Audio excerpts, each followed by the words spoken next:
What's up, family? DJ Reese here. We Create the Vibes podcast back here with another video. So tonight I'm DJing a 13-year-old birthday party. Man, I love DJing for the kids nowadays, but yes, it's May 20th, Saturday.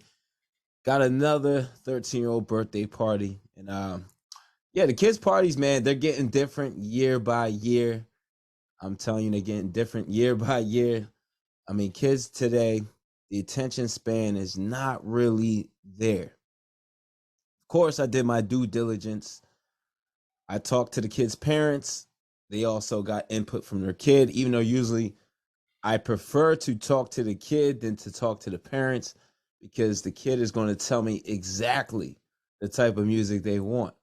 But the parents, they swore up and down. They told me that they talked to their kid. They got the green light on what exactly they like, what exactly they want played.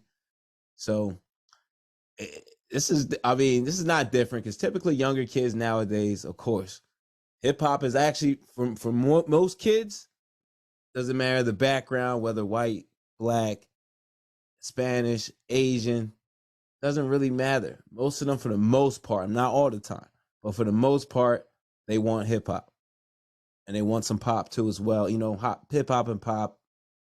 It's a popular song. It could be a hip hop song, so vice versa. Top 40, pop, Taylor Swift, Lil Baby, NBA YoungBoy, the usual suspects for the younger kids. But even some Ice Spice, for the age of 13. I don't know, but but it's on the list. But last week I DJ'd at an elementary school in Philadelphia, and one thing I really came to notice is that these kids will request certain songs.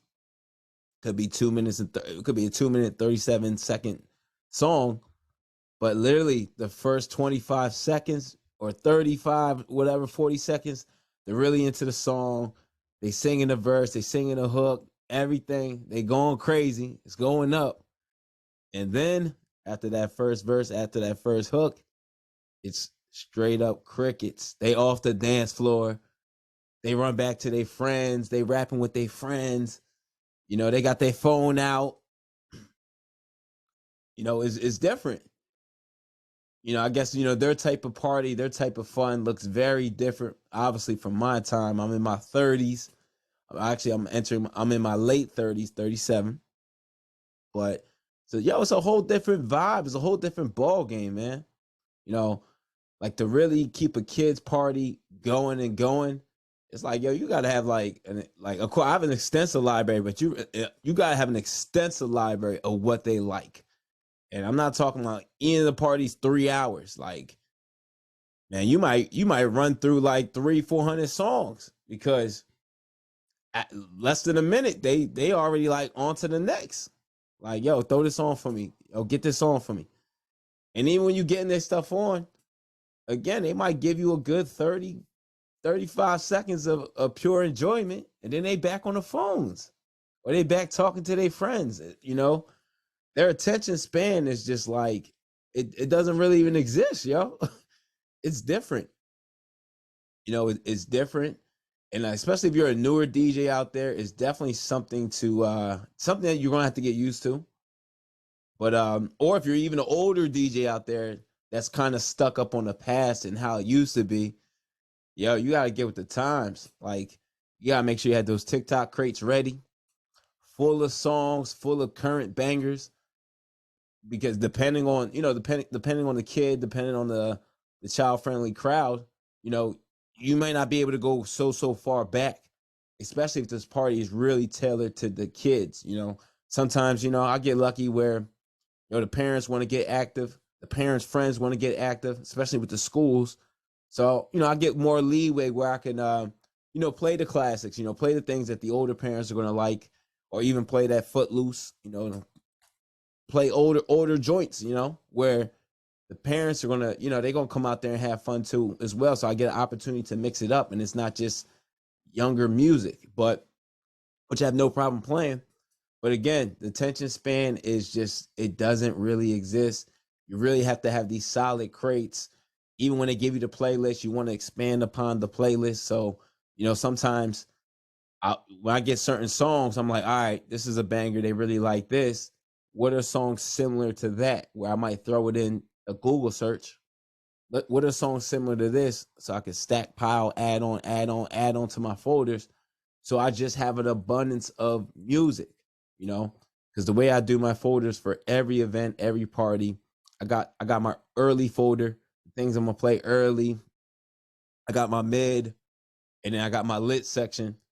And my lit's not like it's gonna come last, but these are the bangers, and I'll throw some joints on even early to get that energy right, and mix it up throughout the night. But yeah, you really have to come prepared when you're DJing for kids, because again, you could be playing all the stuff they like or they told you to play, and they still might be like, they still might not be really having a great time, or if their great time is, not really dancing, like you really have to keep them active. Got to keep the scene going, keep the dance floor going, keep it fresh.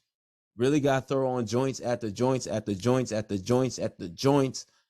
It's really a kind of an unorthodox way of DJing that I'm really starting to notice. The last couple of years, even before the pandemic, it was like that. Not to this degree, but after the pandemic, it has gotten worse.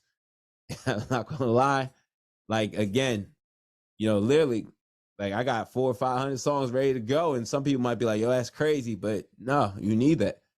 Like a lot of songs, you're not gonna be playing 2 minutes out. They're gonna get tired and they're ready to go to the next song. So you gotta be ready to have ready for the next song to load up, mix it in. You gotta be ready. And also, I noticed too as well. Like, of course, they want energy from you, but being too talkative is definitely a no. They're not really there to hear you talk, but it's good to amp them up. But don't over talk as well. That's one thing I've noticed, because again, they're tuning you out. They're not worried about you. All they're really worried about is you're playing them joints. You're playing what they want to hear. You're getting those songs on. You're taking their requests, because that's big too as well. And it's very important to take the request so you get a feel and a vibe of like, all right, this is what they like. And obviously, if you didn't have that song in your crates or your folder, but you got it in your library, boom, throw that in your folder for your kids' events, teenage events, high school, whatever, elementary, middle school, because now you have an idea of like, okay, they like this. And then you can go back and plug that song into Google, be like songs similar to this. That will give you even a broader idea. So there's a lot of things you can do to get yourself ready for these kids' events.